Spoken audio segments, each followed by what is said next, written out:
Trust me, guys, I promise it's positive. Just stick with us. Lucky on the move. Got it!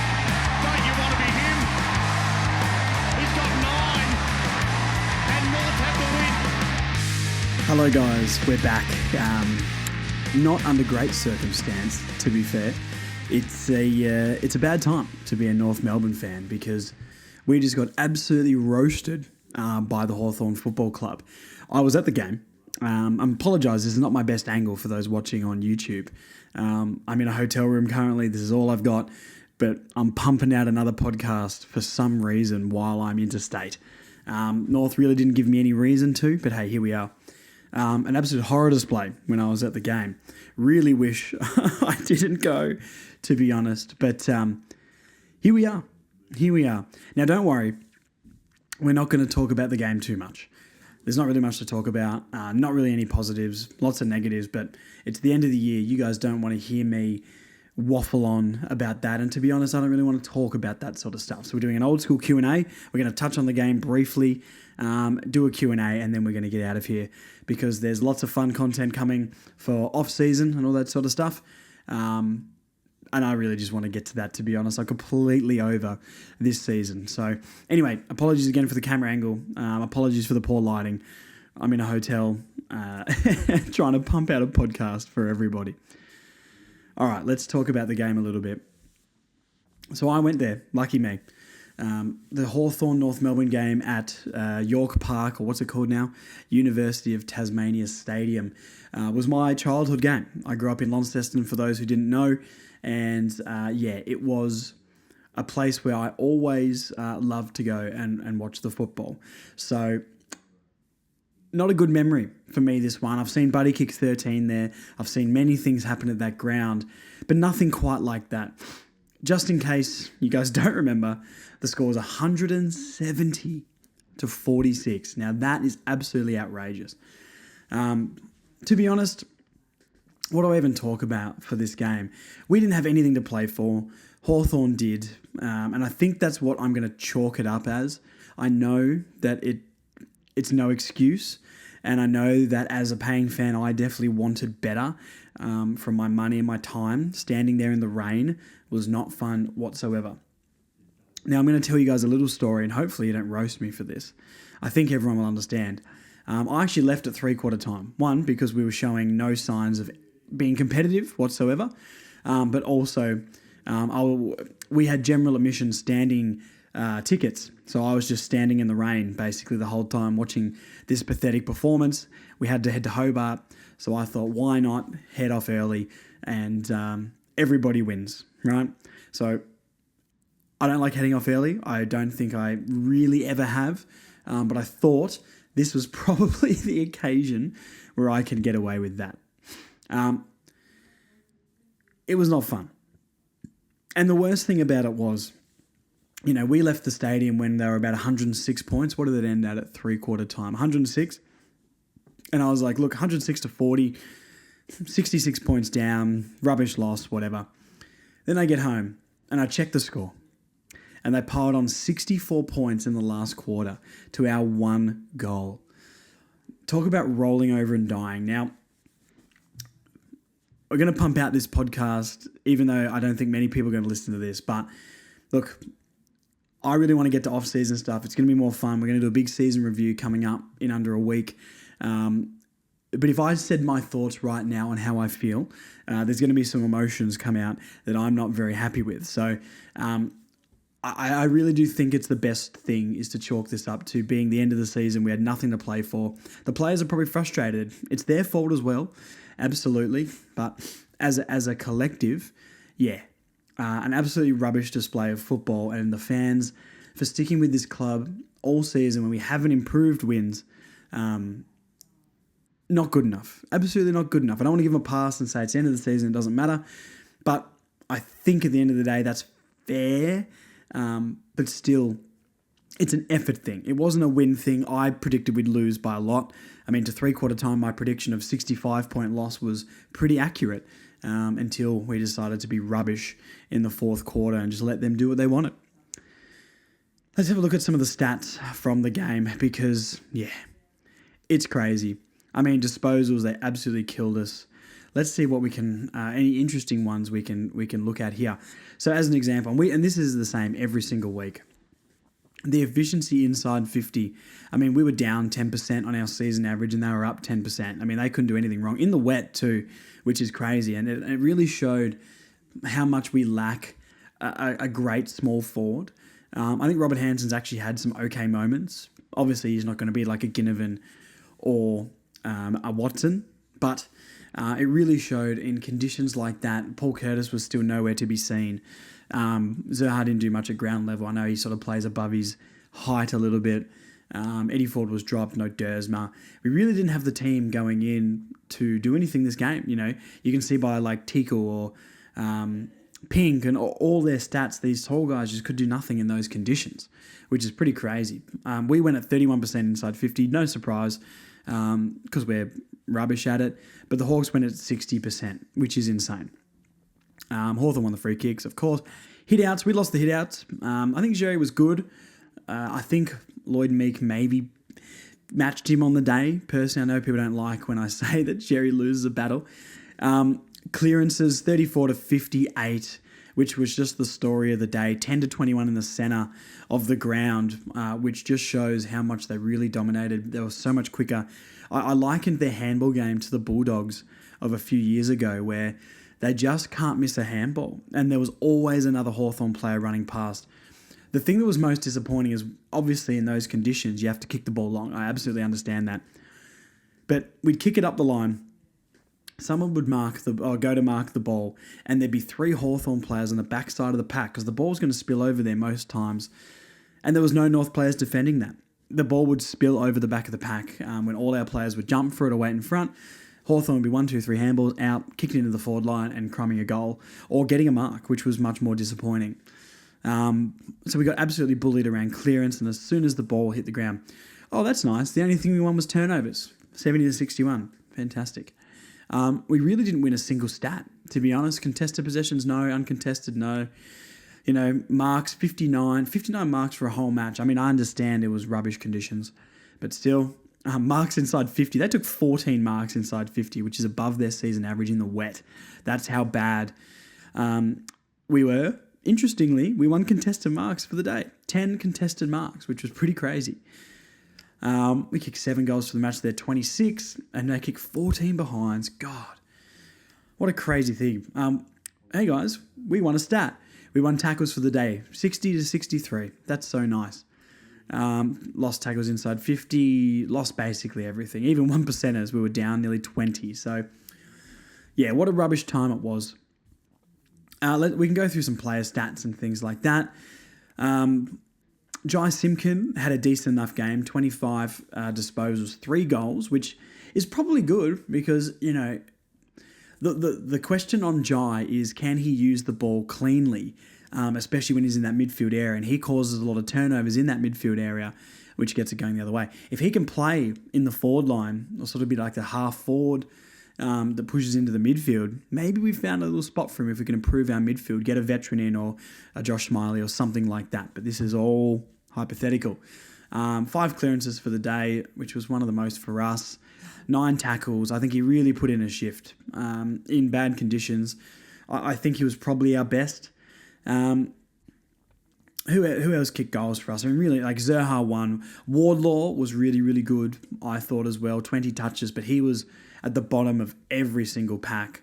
Didn't really get great numbers, but it was his pressure around the ball. I don't have the pressure axe in front of me here, but yeah, and he was on the bottom of every single pack, which was really, really good to see. He was trying his guts out. Paul Curtis kicked a goal, took a nice contested mark.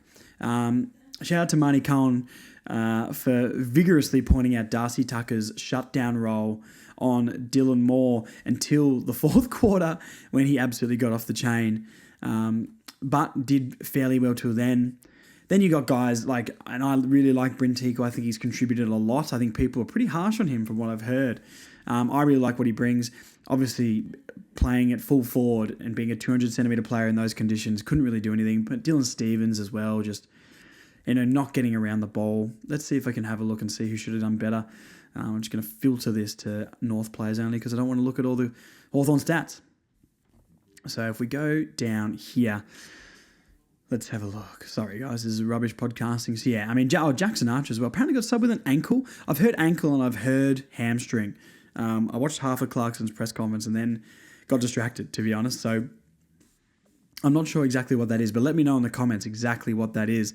Subbed off and Blake Drury came on and got majority of a game. 6 touches for Drury. I don't rate Drury very highly. Don't want to be mean and don't like being negative about any player, but just saying it how it is. Probably wouldn't be extending that contract personally. Teakle, once again, you got to find more ways to get around it. But even Larkey didn't do much. Probably the most disappointing for the day besides... probably the most disappointing on the ground, to be honest.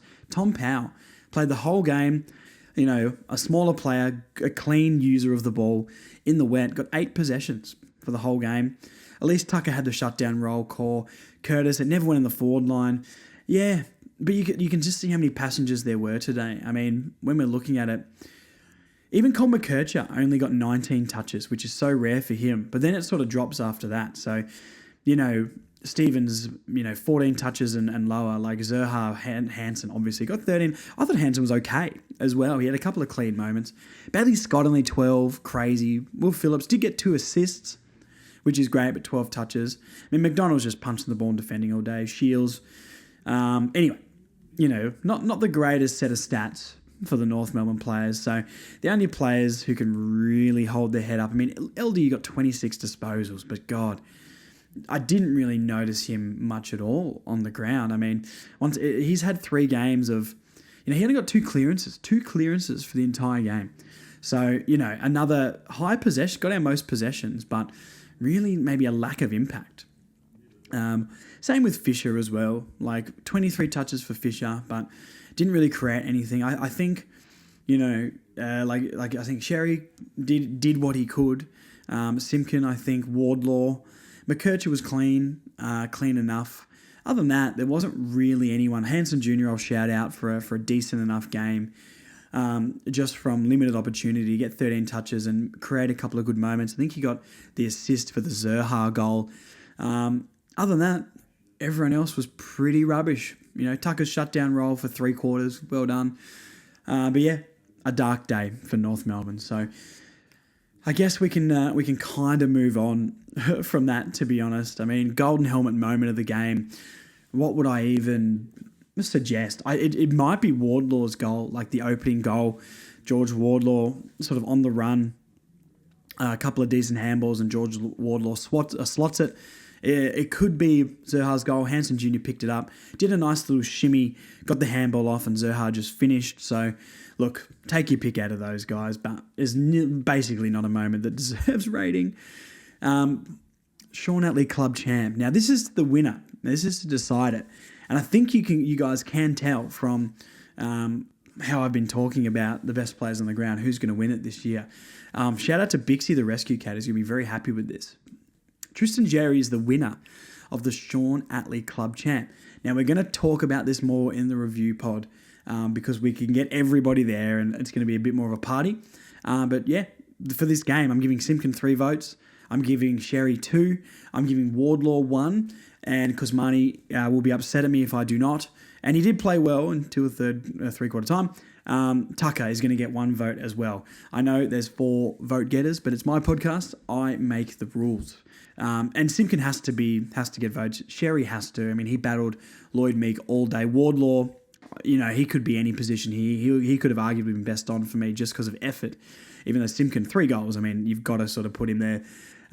So yeah, Simpkin 3, Sherry 2, Wardlaw 1, and I'm giving Tucker a vote. So Sherry ends on 20 votes, winning the Sean Atlee Club Champ. So that is crazy stuff. LDU got 18, She's 17, McKercher 12, Comben 11. Wardlaw is going to be equal with Comben on 11.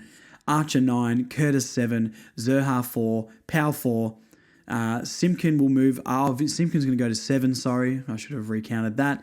Larkey 3, Core 3, Tucker 4, actually, now he's got another vote. Ford 2, Dawson 2, Fisher 2, and Robert Hansen Jr. 1 vote for the year.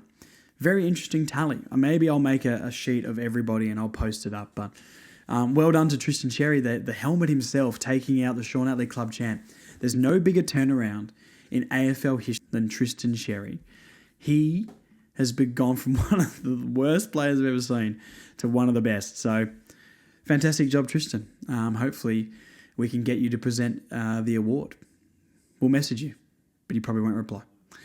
Anyway, let's go over to the Q&A and we'll do some questions and we're going to get out of here, to be honest. So I'm going to address this one early because we got a lot of questions about trading picks and all that sort of stuff. And we're going to do so much content on this coming up.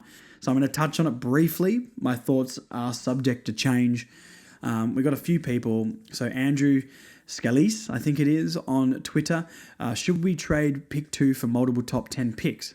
We have gone past the need to draft best available and really need to prioritise good key positions and smalls, i.e. Armstrong and Trainer. Or is a big body mid, Josh Smiley, the better option? Or make a make or break off season for us? Joshua Rako on Facebook, do you agree we should use all our picks instead of trading for experienced players? I thought we should try to recruit older players, but with Tassie coming in 3 years, I'd rather have youth now than a player heading into the end of his career in 3 years. Thoughts? And we've got other comments. Do we use or split pick 2 into a couple of later picks? So we had lots of people asking that. Sorry I didn't read your specific one out, but we're lumping them all together. Let's answer these in sections. So should we trade pick 2 for multiple top 10 picks?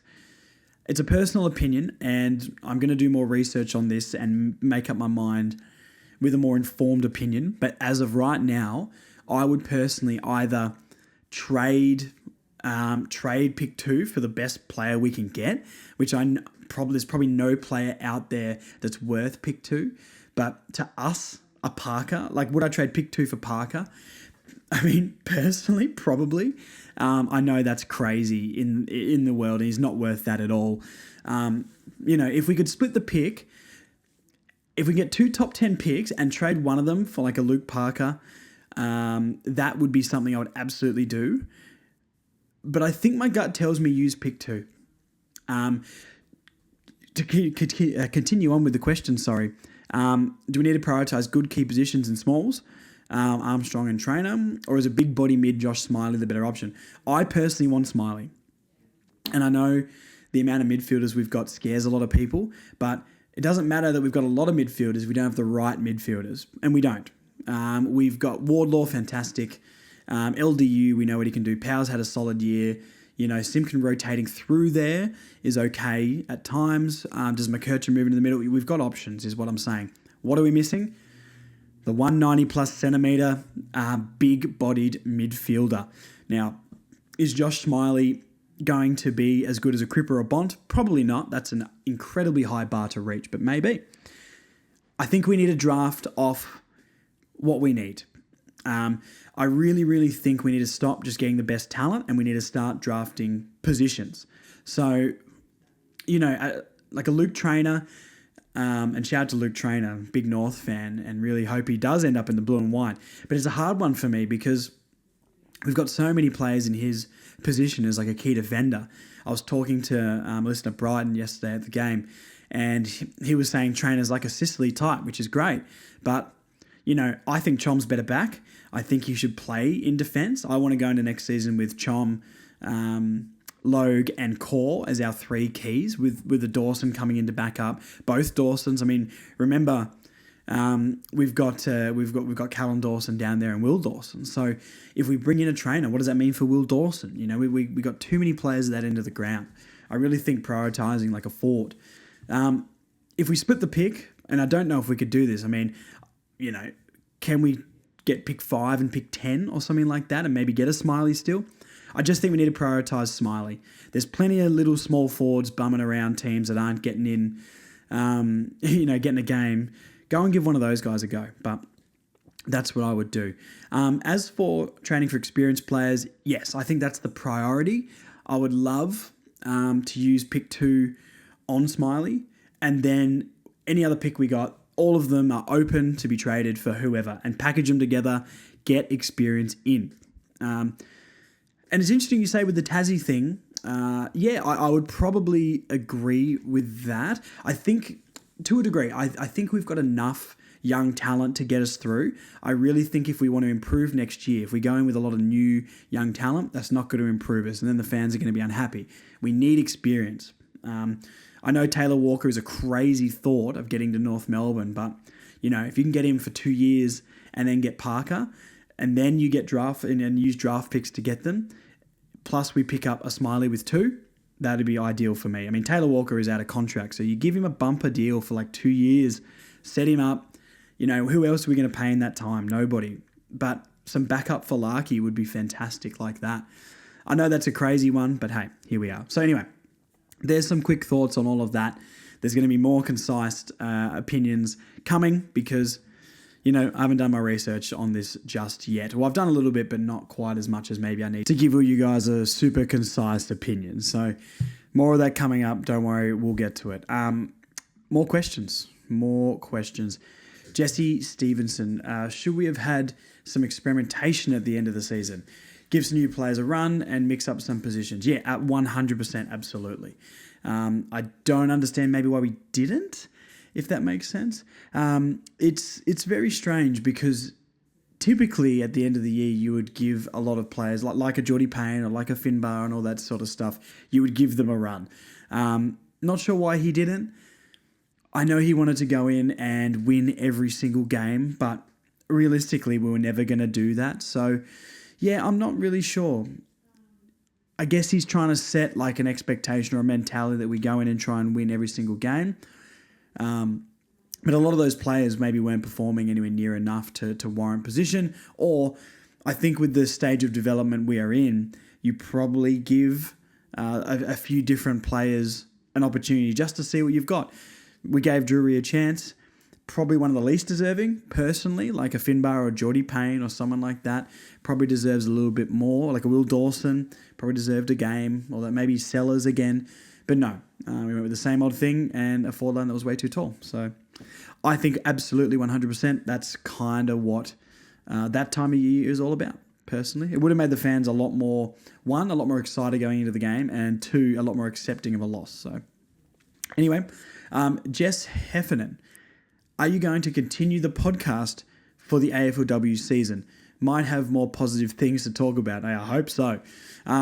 Yes, I'm going to do my best. I'm not crazy into the AFLW, but I went to a few games last year and really enjoyed it, and I'd love to go to more. And would like to put more effort into watching and talking about it. Rashaan, who comes on the podcast every now and then, is really into it. So maybe I'll try and get him on a little bit more and we can both talk about it. I can learn. I can teach you guys as well. I don't want to force myself sort of down the track to liking it. I'd like it to come organically, if that makes sense to you guys. And I think, going to the grand final and the prelim last year really made me excited about it. So we've got some guns, Super Jazzy Garner, we know, and I don't know, it was just very fun. It was a different atmosphere. It was good to go to like a smaller ground and be a part of it. And also, it's much more contested footy. And yes, it's not the greatest quality of football, but it's almost fun that it's a little bit more one-on-one and it is quite contested. And they get into it. They're physical. Emma Carney loves a scrap, and that is good. So, look, Jess, I'm going to do my absolute best to give you some good coverage, but I can't promise that I'm not... I can't promise I'm an absolute expert on it. But yes, I would like to talk about it a lot more. Nicholas Ed Pascoe, regular contributor. At least North ended above Richmond. They did, but we got less percentage. So anyway, we did end above Richmond. At least there wasn't another Harley Reid in the draft. But hey, we got the better player. Colin McKercher, you headed there first. Marcus Gatt, is the success tangible? Is it quantitative or qualitative? Interesting. 3 wins, same as last year, but I have had considerably more fun this year than previous. This is something that we're going to get into a little bit more on the season review, but it's a hard one because it feels like this year was much better. And I think we had more games this year that we were really good compared to last year. We got smashed, or we just won, or we got smashed. This year, second half of the year especially, how do I describe it? We were competitive nearly every single game except for the last couple. and maybe the Swans game to back half of the year. And because that's been our sample size, that is how we feel. I've kind of forgotten that the first half of the year existed, and for my mental health, that's probably for the best. I think it's a successful year. Okay, no, I don't. But I think there's positives to take. This is what I more mean. I think there's positives to take that we can move forward with. I think they prove to us that we can do it semi-consistently. And once we get some leaders and some veterans and some better players in key positions, we will be able to stay in the game a little bit longer. So, look, I think we took a step forward, but I don't think it maybe is going to be represented by other people, outside of North Melbourne fans talking about us. You know what I mean? So I think there is something to take from it. And I think, even though it's 3 wins, I don't know. I think it is, but I'm clearly not convinced. You know what I mean? So I think we'll take positives. I think we took a step forward. The way I'm describing it to people is and this is going to sound rubbish, but think about it. I think we went from being one of the worst teams in AFL history to one of the worst teams in the AFL this year. And that's kind of a big step. When you start from such a low base, I think that's what I'm taking. Anyway, Glenn Lowe, where/when will we get a small forward? I really think the draft, like a late first or maybe a second round pick in the draft, we have to find something. Or I feel like a lot of clubs have found, sort of small forwards, in the VFL at other clubs. And I'm sure they're looking at it and they're all over it, but there's got to be some out there. I just don't believe that. I think Watson back half of the year has been really good for Hawthorn, or even if he is kicking a lot of points, he's so actively in the game. So I don't know how easily you'll find something like that in like a second or third round of the draft. But hey, it is what it is. Lots of other problems maybe before the small forward thing, but it's a problem nonetheless. Nick Whelan. How does Finbar not get a look in? Tiku and Pink held him out. Given we took 6 of the 15 biggest losses, but none of the 15 lowest scores, is the defense and midfield still the issue? How long does it take you guys to pull together a show? 2 questions there. First question. Finbar absolutely deserves a look. I don't think it's at the expense of Tiku. I know people seem to not like Tiku very much, but I think he more than contributed for not having a preseason with us and kicking nearly a goal a game when he came in from not playing at AFL level. Pink holding him out is chaos to me. Tiku is a much bigger contributor than Pink personally, so I think Tiku has a spot in this team because his backup rucking is good enough, and he can take a pack mark and he can kick a goal, and that's what we need. Pink can't do that. Pink isn't going to be backing up in the ruck. We saw ruck Pink near the start of the year. Tiku played. Did he play more games than Pink? I think Pink probably played more and kicked nowhere near the goals that Tiku did. So I don't think it's fair to maybe put Tiku in that list. But Finbar instead of Pink should have absolutely happened at least the last month of football.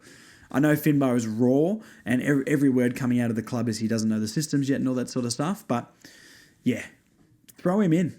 Throw him in. Larky's getting so much attention. Finbar can take a grab and he's got athleticism. Who knows? Why not? He would have done more than Toby. How long does it take to pull an episode together? It depends on how good or bad we play.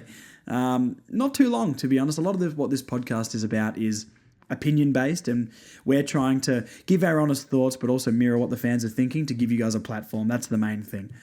We never claim to be the most knowledgeable or have the most insight or be able to break down the stats the best, but it's all about trying to mimic what the fan base is thinking and giving everyone a place to come to and make their thoughts feel like they're validated, I guess, to some degree, or also get the voice message in and contributing. Doing the live shows, which everyone came to, was so great, or meeting you guys at the games and doing all that stuff is sort of what it's all about. And we try to do it when we're just recording as well with the voice messages and Q&As like this. And yeah, it's definitely a big contribution from the fans. So on our end, not too much. I mean, look, writing down specific notes and ordering them, writing down our votes, going through the stats and picking apart key things. But that's something I do anyway because I enjoy it. So honestly, it doesn't take heaps of time. Not heaps. Justin Smith. Would Caleb Daniel help? Experienced, good user by foot. It might allow them to release Colby to play mid-forward and deliver the ball inside 50. Caleb Daniel would help. Wouldn't be my first choice of a veteran, but I definitely think he can contribute. Off half-back, I think we'd miss Colby's dash. I don't think I have a problem with Colby, sort of midfield / half-back. I think his run... I'd love Fisher to be able to do that, and I think Fisher showed signs he can, but it's his disposal maybe isn't quite as good as Colby's. So, look, I'd take Caleb Daniel, but I would rather like a McRae or a Parker or someone along those lines with a little bit more class who can maybe step up in a bigger moment rather than just having composure. Does that make sense? We really need someone in the midfield that can get that clearance at the end of a game or can make that tackle to stop them running down the other end and scoring. If we had a Viney, I know he signed, but if we had a Viney or a Luke Parker or an Ollie Wines in that midfield, maybe we get one more clearance right at the end of the game and don't lose to West Coast or Collingwood or, something like that. So that would be my first choice, but would absolutely not say no to Caleb Daniel if those other options are off the table. Oh God, long last name. Josh Shazaluk. Hopefully I got that right. Is it the right time to struggle? Maybe North should be really positive about the future. I like where this is going. Given Tasmania's incoming team and the history of expansion teams destroying the draft for a few years, which lets the good teams stay good, a la Hawthorn, is this a golden time to get the spoon or almost get it so that you can be successful in a few years' time when the rest of the comp need good draft kids, but they can't get them because they're going to Tasmania? Yes and no. I think we're past the point of that still. I think we've got our 22 and under core, which hopefully can be here for the next 10 years together. I won't say no to dabbling a Smiley or maybe a key forward or a small forward in there as well, but I think we're kind of over that now. I think it's time to get experience in and start moving up the ladder. If we're here for too many years, we're going to start losing more players. We're very lucky to have kept so many players, but I don't think it might be good long term, but in the shorter long term for us, no, I don't think so personally. We've got enough young kids. No, sir. Isabella Georges. What is the plan with Will Phillips? Seems as if he just comes in and out of the team with no plan. Rumoured to have a 2-year extension, but why bother if we aren't going to consistently play him, or at least play him against a team requiring a tagger?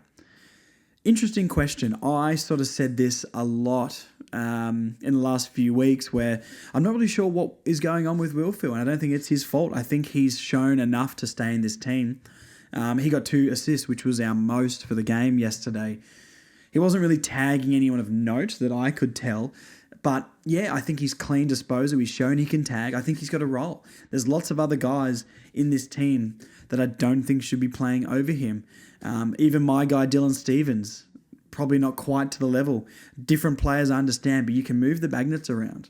So I'm not sure. Liam Shields plays wing a lot. I love the experience, but does he bring big game moments? No. So unless Clarkson has talked to him and says he's going to take Shields' spot in the team, because that's probably the most like for like, I'm not really sure. If I was Will Phil and that wasn't a guarantee for me next year, I definitely wouldn't be signing and I would be looking elsewhere. I think he could get a game at a lot of other clubs. It hasn't maybe worked out quite as much as we would have hoped, but I don't know. I think he deserves a chance and to play consistently. I'll be interested to see how many games he did play. I'll have to go back and look and see how many he did play because it's probably more than we're feeling like. I think he just got dropped at random times. But he played a lot of games this year, sort of back half, and I thought he almost consolidated his spot. But then, I guess dropped for the Dogs game. Doesn't make sense when, especially you've got guns to tag. So, yeah, crazy. Let's go over to Instagram, and there's a bunch of questions which are all along a similar line. So I'm going to read out a lot of these really, really quickly. We've got Edvin Rav on Instagram. What's the biggest singular thing to improve on for next year? Andy_Duels. How do we fix this? Sam, Sambo Goldsmith, Toby Pink handball to Blake Drury is the future Ginger. Yes, can confirm. You're welcome. Joseph _Baines 27. Every time I think we hit rock bottom, we find a new level. Sime.Stoge. What went wrong, and is there any light for next year to improve? I think Clarko is cooked. And Hybers123, when is it actually going to start to turn? So all these are along the lines of how do we fix it? When's it going to turn? What can we improve for next year? I threw the Toby Pink and Blake Drury is the future Ginger one in there because that's how we improve. Recruit more red heads. Interesting questions. First off, I think it turned this year. And I know it doesn't feel like it right now. It's very raw after getting thumped 2 weeks in a row. But I think if we look back after we've had a bit of time to chill, we definitely, like I said, went from one of the worst teams in AFL history to one of the worst teams in the AFL. Sounds bad, is bad, but that's where we're at. And I think we improved. We showed we can match it. This is the first year we've shown consistently that we can match it with teams. It comes undone too easily. We're tired. We've got a few injuries, like Chom being out really hurt us. He was such a key player. And no leadership to stand up in big moments. So I think we've shown we can do it with the core, but I think we've identified this year key pieces that we need to recruit. Going into a few years ago, going into like draft periods and trade periods, a few years ago, I remember we were always like, looking at mid, we were always drafting mids and that sort of stuff. I think Clarkson has been pretty vocal about knowing he needs a key forward for Larky, knowing he needs physicality and leadership. And I think we all agree with that as fans. So our views sort of align with what the club is suggesting, where in years gone by, that hasn't been the case. So I think it's turned and we will continue to turn from here. How do we fix this? We recruit the right players. We stop recruiting talent and we start recruiting need. We need a key forward. We need a big body physical mid. We need a small forward. Other than that, I think we're all right. We just need to get legs into these guys. Remember, between 50 to 100 games is when people really start to hit their straps, and a lot of these guys haven't really had that yet. So, yeah, we haven't hit rock bottom. It is better than last year. It feels like it because that result was rubbish, but we have not hit rock bottom. But if we want to point out two more things. The singular thing to improve for next year is improve the leadership. Improve the squad to have players who can step up in key moments. We've shown we can be in games. We've shown we can be competitive. We need some more match winners other than Sheasel or a Larky or someone like that. I think Clarko is cooked. No, I don't agree with that at all. I fully back Clarkson. And this is not directed at this person who asked the question at all, but to anyone out there who is doubting Alistair Clarkson, he's only had a year and a half here.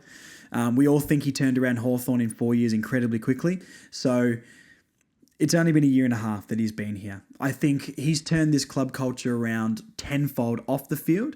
And we all agree you have to turn it around off the field before you turn it around on the field. So I think he's doing great things. And I think the chemistry off the field with all the signings, he's clearly made a good place to be. It's time to start doing it on the field soon though. But I fully back him.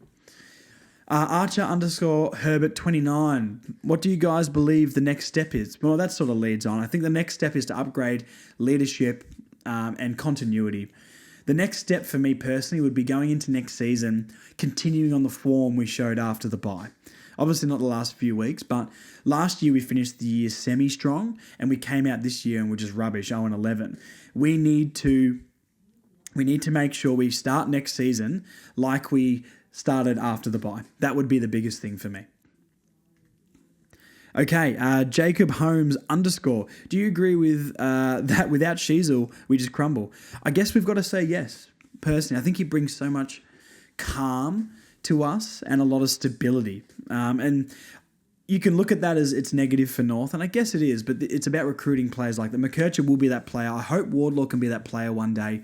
But yes, I think at the moment we do. But that's just where we're at. It's going to be a long rebuild. We have to keep remembering this, guys. And this is why everyone thinks I'm negative, because I don't think we're not going to be anywhere near the finals for 3 to 5 years, personally. And that's okay. As long as we keep making a step every year, we can get there. If we have to wait another 5 years, but then have a 10-year period of sustained success, we're going to be fine. Do Richmond fans think about Brett Deledio or Dustin Martin? They think about Dustin Martin. They don't care about all those years with Deledios and Tamblings and that sort of stuff. So, yes, it's hard being a North fan, but we got to stay the course. Christian.m_. Great work on the pod. Thank you. Do you guys think Clarko can really get us back to a competitive level? Yes, I guess leading on from the last question as well. Yes, I do. I think he can get us back to a competitive level. Do I think he's the coach to win us a premiership? Potentially not. It would be incredible if he did, but potentially not. But I do see it as a Paul Roos handing over to Simon Goodwin situation where he's going to stabilise us and he's going to get us ready to get that young, hungry coach. It could be Xavier Clark. We've seen what he's done with Sam Mitchell. Maybe we get another assistant coach and someone takes over from him. He's done this before. And even though it feels bad, he's done this before and we need to trust the process. He needs at least 4 of his 5 years of backing from the fans to make sure our club is setting ourselves up for sustained success, which I almost think is, I would rather like the next 15 years being really competitive than having one crazy year where we like make the top 4, but then we drop back down. You know what I mean? So yes, I do think he is the guy to at least get us a bit of solidarity. Brighton_Isles, shout out Brighton, met you at the game. Favourite moment of the year? Wow, it's the Gold Coast win for me. It's my first win I've seen in a stadium in 6 years. First win live in 6 years. Fantastic. Michaela Ferrito_. Your favourite and least favourite game this year? These were 2 questions I was meant to put together. She says, bet I know the answers. All right, Michaela, message me and tell me if this is true. Least favourite game? Oh, I mean, they've given us a few the last couple of weeks. I still think it's the first Hawthorn game. I've never felt so depressed at the stadium. At least the last game, even though it was an abysmal performance, at least the last game was, last game of the year, a lot of key players out. I guess I can make that comparison. The worst game of the year for me was that first Hawthorn game, 0-5. I went in thinking we're going to win this and we got done. Favourite game was the Gold Coast one because it was my first in person. So they're my answers. Be honest, if you would have guessed those, let me know. Another one from Brighton. Who's Marnie's newest frontrunner for the badge collection? Well, Marnie's not here, so I'm going to answer this for her. I guarantee it's Darcy Tucker. Now, I don't think she's got a Darcy Tucker badge, so I'm going to say Darcy Tucker because she can't get enough of the Tucker box. And look, I don't get it fully. He's had a solid year, but hey, Marnie picks niche players because she's a niche fan. So I'm going to say Darcy Tucker. But you guys will find that out. She'll yell at me and let me know. Josh_Lacey39. Where does our improvement come from next year? Well, I already answered something like that too, I guess, where I think the improvement comes from more games into young players and recruiting leadership to push us forward. I think it has to be that. Like I said, I really, really, really want to see us come out from round 1 next year like we did after the bye this year. I think it's continuity is the most important thing. Dutchy1010. Has Clarko just been focusing on offense this year and will being a defensive focus for 2025? I get what you're trying to say. So will defense be a focus for 2025? I think we meant to say. I think it's the opposite. I think at the start of the year was all offense, as we saw with North Ball. But that left us so open to the back. It just was absolutely not the way to go. I think defense was the focus. I think moving Chom down there, and there was a period of time, a 6-week period, where we were arguably the best defense in the league. I think for a few weeks we were the best defense in the league. So, no, I actually think it's the opposite way around. You can see what he was doing at the start of the year with like Bailey Scott in there and, all these other players down there that were like, you can't have Fisher, McKercher and Bailey Scott all in the back line, not playing Jackson Archer. I didn't really understand it at all. So I think at the start of the year for like the first 5-6 rounds, yes, he went all out offense, but I think he realized we need to change something up here. He started getting that back line sorted. It became really solid. We started the kick mark sort of game and maintaining possession. So I think actually defense was our focus. Our midfield is either going to win us the game or they're going to be completely absent. But I trust the midfield with continuity to start being more consistent. Forward line and offense next year is what we need to improve on. Our forward fin entry is abysmal. Our, shots per inside 50 are abysmal. if Larky's not kicking 5+, we're really not in the game. We need better performances from Zerha, Paul Curtis to be more consistent, even though he had a good year. I'd like Eddie Ford to step up a bit. And maybe to find that small forward and a partner for Larky. So I think offense actually is the thing we really need to improve next year. I think defense is kind of solid enough. I know it doesn't feel like it the last few weeks, but the stats showed when we've got everybody there, we can do it. Okay, this is Twitter or X now. At @orange_paradox. Sorry. With the Devils coming in, where do you think we'll move our Tassie games to, assuming we can't play them in Melbourne? If we can't play them in Melbourne, I would like to see like a Bendigo. Ballarat is taken by the Dogs. I would love to get into Ballarat. But I could see like a Bendigo or like an Albury-Wodonga happening. Maybe Gippsland as well. I just really want to keep it in Victoria. I wouldn't mind setting up an academy interstate. Like if we set up an academy in the Northern Territory, I think that could be a really good thing. But I don't want to play games up there. We'll never win. It's gross football. No one will travel. No one will go. So if they could keep it in Victoria, at least we can get Victorian talents. Albury-Wodonga, maybe Gippsland, out in Traralgon or something like that. Could be cool. Warragul, Traralgon. There's a decent population out there. That's what I would love. But I guess North Melbourne, I maybe like a Bendigo would be ideal because it's not crazy far away compared to an Albury-Wodonga or a Traralgon. But those would be the ones I would be thinking of. Just somewhere we can play games in Victoria. I would love a regional trip. If we had games in Ballarat like the Dogs do, I'd trip up there. I got a great mate in Ballarat. I love that city. It reminds me of Launceston so much where I'm from. So I'm all about it. So that would be my opinion. We've got Christopher Weinberg at CRJ Weinberg. Who's playing for their career in 2025? That is a very, very hard question. Maybe I can have a quick flick through. And this isn't going to be final. I've got a couple off the top of my head. I mean, Jaden Stevenson is probably the obvious one there. I guess Curtis Taylor is going to be off the books. Dylan Stevens, I think, could be one. I really do back Dylan Stevens, and I know this might turn out to be a rubbish pick. But I just think with continuity, he can be a good player for us. I know no one else agrees with me on that, and maybe it's going to be like my CCJ love at the start of the year. But look, I think realistically, I like Dylan Stevens, and I think he's a good player, but needs to be better. So Steven, a light yes for Stevens, but he's nowhere near the level of Jaden Stevenson. Who else have we got here? Oh, Taylor Goad, I forgot about him. Will Phillips be doing that? I mean, that's probably a tough call. Lazaro's probably not getting a contract. Biggie Newen, I like Biggie, super raw, but think he's got great intercept marking ability. Don't think he's playing for his future, but I guess maybe at the club, you could throw him in that. Cooper Harvey is actually a really good one. Cooper Harvey for sure. Really disappointing. No games this year from what I can remember. So no. Sellers, I would keep him, but definitely playing for it. Hamish Free's not going to be here. Blake Drury, I don't think he'll be here. I guess Teakle. I think Teakle's definitely proven enough to be in the squad. He's a good player. He'll dominate VFL and will be a really solid player in the AFL. I don't think I would give him a couple of year deal, personally, Teakle, but I'm not going to put him in that list. And Robert Hansen Jr. probably earned enough. I think next year he'll be playing for his future, though. I hope they give him a 1 year deal and let him keep improving in the VFL. But I think he's shown signs at AFL level this year that he can potentially be a player. He's still only like 19, 20 years old, I think. So, yeah, there's just a quick rundown, but we're going to do more episodes on that in the future. We've got Brent Faulkner at Faulkner Brent. Do we win a game in 2025? Yes, absolutely. Yeah, we're going to get better. We will get better. I believe that. And if I believe that, you guys should, because I'm the negative one, remember? Yes, absolutely we do. If we can win a game after being 0-11, we definitely will in 2025. Graham King at Glue Park Enigma?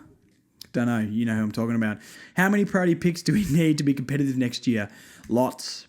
Absolutely lots. Please give us all of them, because the ones they've given us sound like they're good, but they're not, because there's so many father, sons and academies. But it only matters if it affects Carlton, by the way. James McPherson at James McPherson. My twin sons want to switch their allegiance from North Melbourne to Sydney Swans. I have said no. Good call. They are now threatening to call the Department of Community Services. I don't know what to do. Please advise. All right, James. Now, this is my expertise. I've turned some kids' thoughts around on the club before, and I'm going to do it again. Harry Sheasel should be enough to do that. I mean, take them to the Sydney Swans games and see there's barely any in Victoria. You want to have fun every week? You've got to support a Melbourne team. What I would say is get them down to Bay 29. We'll get them involved. They can start a Jerry chant. They can start the Kanga Kangas. Get them down to Bay 29 and we'll make them Northers for life. This isn't the first time we've done this and it is not the last. So, yeah, wow. What a fantastic time.